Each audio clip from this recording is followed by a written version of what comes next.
Corintios capítulo 1, versículo del 1 al 3. Dice así: Pablo, llamado a ser apóstol de Jesucristo por la voluntad de Dios, y el hermano Sóstenes, a la iglesia de Dios que está en Corinto, a los santificados en Cristo Jesús, llamados a ser santos con todos los que en cualquier lugar invocan el nombre de nuestro Señor Jesucristo, Señor de ellos y nuestro. Gracia y paz a vosotros, de Dios nuestro Padre y del Señor Jesucristo. La carta a 1 Corintios fue escrita por Pablo desde Éfeso aproximadamente en el año 55 después de Cristo, mientras estaba en su segundo viaje misionero. La ciudad de Corinto estaba ubicada en la parte sur de Grecia, a 72 kilómetros de Atenas.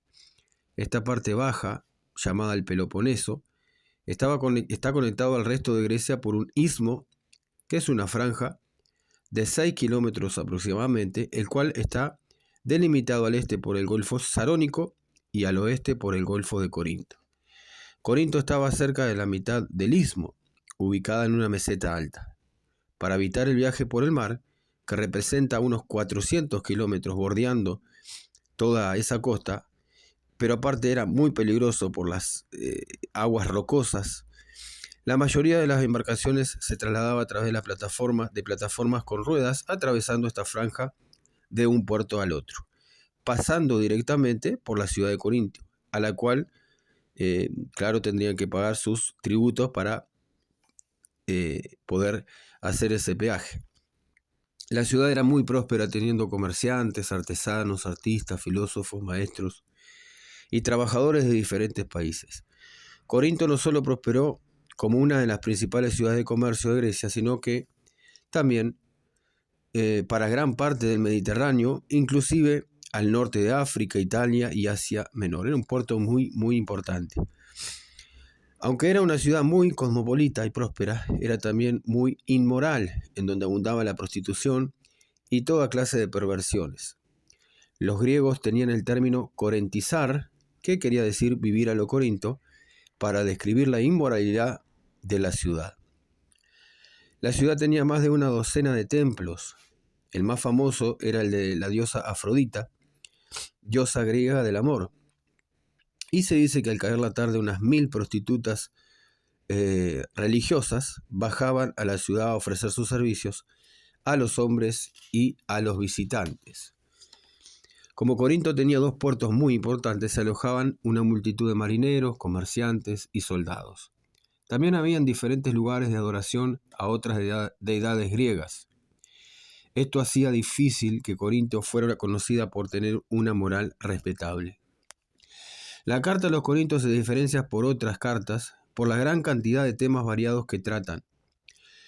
Por ejemplo, trata de los conflictos en la iglesia, la inmadurez de los corintios, el matrimonio, los peligros de la idolatría, abusos de la cena del Señor, el uso de los dones espirituales en las reuniones, habla de la resurrección, pero el problema mayor de la iglesia era dejar las costumbres que traían de su cultura y de su entorno.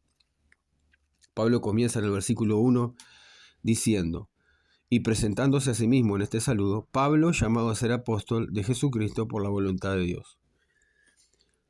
Como lo hace en todas sus cartas, Pablo se presenta como el autor y ya de entrada él afirma su apostolado como un llamado directamente de Jesucristo. Esto era necesario de acuerdo al carácter correctivo que iba a tener esta carta y aparte por el cuestionamiento que hacían los corintios del apostolado de Pablo.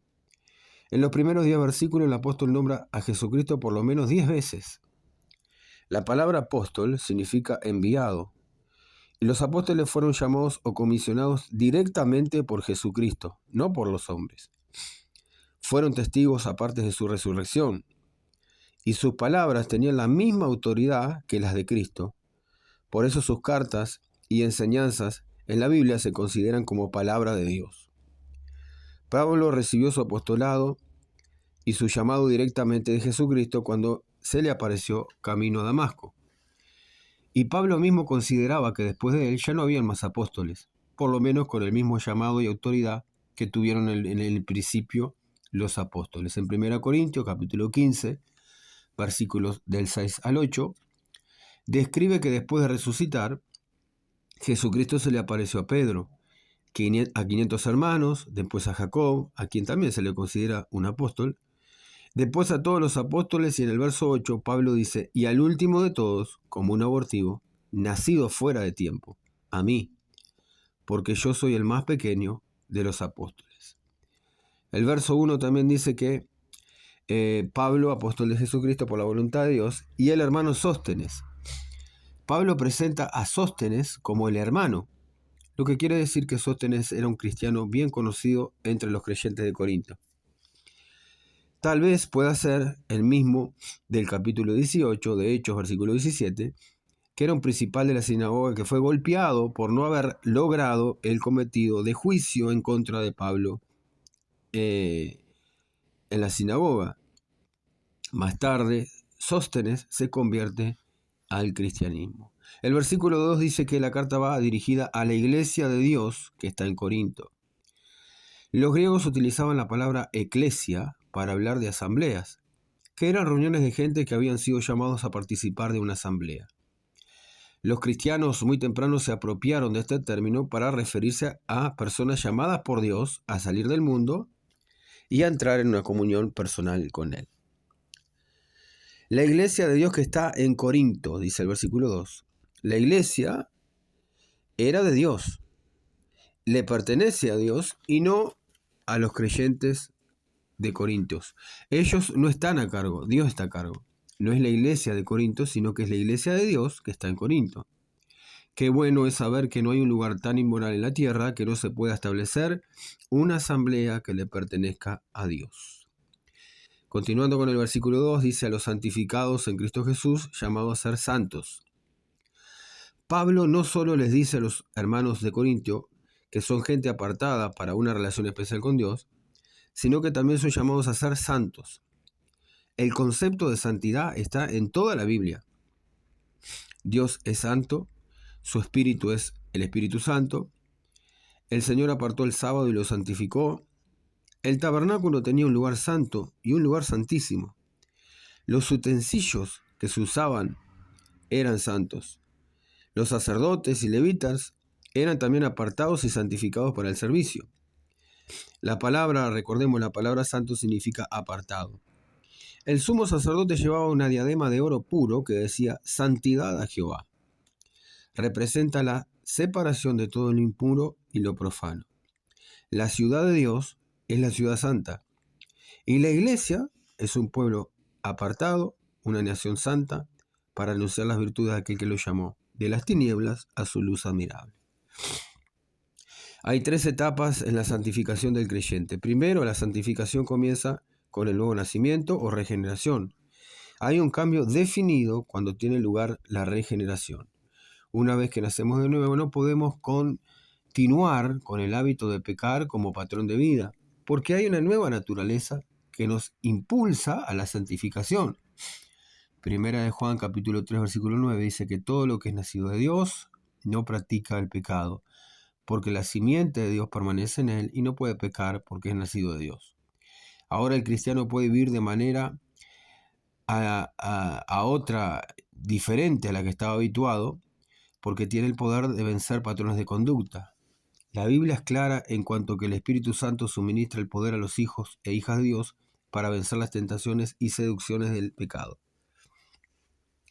Por otro lado, la santificación es progresiva. Hay una santificación posicional. Nosotros ya somos santos, no por méritos propios, sino por los méritos de Cristo. Los creyentes son santos en Cristo, pero también estamos siendo santificados en una obra progresiva en donde Dios y el hombre cooperan para hacernos cada vez más libres del pecado y avanzar en una semejanza a Cristo en nuestra vida actual. Por supuesto que esta obra la hace el Espíritu Santo, pero el creyente no juega un papel pasivo. Por ejemplo, Romanos capítulo 8, versículo 13 dice, porque si vivís conforme a la carne, moriréis, mas si por el Espíritu hacéis morir las obras de la carne, viviréis. Es el creyente que tiene que hacer morir las obras de la carne, por medio del Espíritu Santo. Gálatas capítulo 5, versículo 16, dice así, andad en el Espíritu y no satisfagáis los deseos de la carne. La palabra andad tiene que ver con una continuidad, una forma de vivir, un modo de vida, andad en el Espíritu. En Efesios capítulo 4, versículo 22, dice así: en cuanto a la pasada manera de vivir, despojados del viejo hombre, que está viciado conforme a los deseos engañosos, y renovados en el espíritu de vuestra mente, y vestidos del nuevo hombre. Estos pasajes, y muchos otros, demuestran que el creyente no juega un papel pasivo en la santificación. Por último, la santificación se completará con la glorificación. Cuando Cristo venga por su iglesia, dice la Biblia que los muertos en Cristo resucitarán primero, y los que hayan quedado vivos se reunirán juntos con aquellos que han resucitado, y el cuerpo va a ser glorificado, va a ser transformado. Vamos a tener un cuerpo como el de Jesucristo. Ese es el último estado de la santificación, cuando nuestro cuerpo también va a ser como el cuerpo celestial, cuerpo como el de Cristo, un nuevo cuerpo sin la contaminación del pecado. La santificación del creyente es una orden, no es una opción. El Señor dice: sed santos porque yo soy santo. También es progresiva. En 2 Corintios capítulo 7, versículo 1 dice que tenemos que ser perfeccionados en la santidad, en el temor de Dios. La voluntad de Dios para nosotros es la santificación. Y también Dios nos disciplina para hacernos participar de su santidad. Por ejemplo, en Hebreos capítulo 12, del versículo 5 en adelante, dice que no nos fatiguemos, no nos cansemos de la corrección, de la disciplina de Dios, porque Dios al que ama disciplina. Y el versículo 11 dice que el propósito de la disciplina es hacernos partícipes de su santidad. Y termina el saludo de Pablo en el versículo 3 diciendo: gracia y paz a vosotros, de Dios nuestro Padre y del Señor Jesucristo. Es común que Pablo use este saludo de gracia y paz en todas sus cartas. La gracia tiene que ver con el favor inmerecido de la salvación, y lo segundo, la paz, tiene que ver con el resultado de la gracia o la consecuencia de la gracia. Nosotros tenemos paz porque antes hemos sido salvos y hemos tenido una nueva relación con el Señor. Estábamos perdidos en nuestros delitos, en nuestros pecados. Por gracia somos salvos. Y la consecuencia de la salvación es paz. Los dos fluyen, tanto la gracia como la paz, fluyen de Dios como un regalo para el creyente por medio de la muerte y resurrección de Jesucristo. Aquí culmina el saludo inicial de Pablo a los Corintios. Mi hermano, mi hermana, por más ámbito que vos tengas en tu entorno de pecado, tal vez vos te movés en un ambiente familiar en donde no hay creyentes, tu trabajo, tu entorno, tu ciudad, estamos rodeados de inmoralidad, de cosas que van en contra de Dios. Pero Corinto era peor. Estoy seguro que tu ambiente no es tan corrompido como lo era la ciudad de Corinto. La ciudad de Corinto era un libertinaje, un pecados sexuales, idolatría, abundaba el alcoholismo, todas las perversiones habían en esa ciudad. Sin embargo, el llamado de Dios para la iglesia en Corinto era que sean santos, que se santifiquen. Y este llamado es para nosotros hoy. No varía el llamado. Este llamado está tan vigente como lo estuvo en la iglesia de Corinto en los años en que Pablo pudo predicar el Evangelio. Así que te animo, mi hermano, mi hermana, que a pesar de tu entorno, vos y yo busquemos al Señor con todo nuestro corazón y podamos ser transformados por el poder del Espíritu Santo, obedeciendo la palabra y obedeciendo el impulso del Espíritu Santo, y puedas ser transformado o siendo progresivamente cambiados para ser formado lo que Dios quiere, que es el carácter de Cristo en nosotros. Dios te bendiga.